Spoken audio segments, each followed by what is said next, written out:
आयजा, तुम्हें मालूम भी है कि तुम क्या कह रही हो।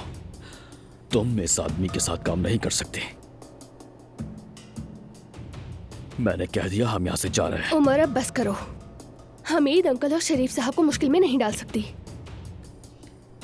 प्रोजेक्ट मैंने शुरू किया है, इसे पूरा करना मेरी जिम्मेदारी है।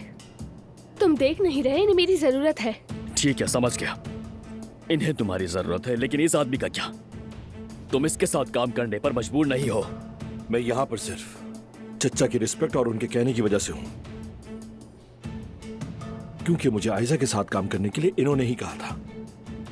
बिल्कुल, हाँ ऐसा ही है। तुम अपने फायदे से जुड़े किसी भी काम से पीछे हट जाओ, ये नामुमकिन है। उमर, अब बस करो। देखो उमर, ये मेरे लिए एक अहम प्रोजेक्ट है।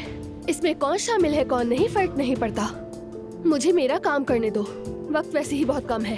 आखिरकार किसी ने समझदारी की बात तो की, शुक्र है। तो फौरन काम शुरू कर दिया जाए, क्योंकि प्रेजेंटेशन अर्जेंट चाहिए। अगर प्रेजेंटेशन ना दी गई तो फिर हमें तुम्हारी घिसी पिटी लव स्टोरीज सुननी पड़ेंगी, जिसका कंपनी को कोई फायदा नहीं होगा। ठीक है, जब तुम इस प्रोजेक्ट में हो ही तो फिर मैं भी यहीं पर रहूंगा।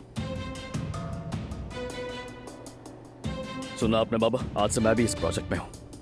उम्मीद है आपको इस पर एतराज नहीं होगा।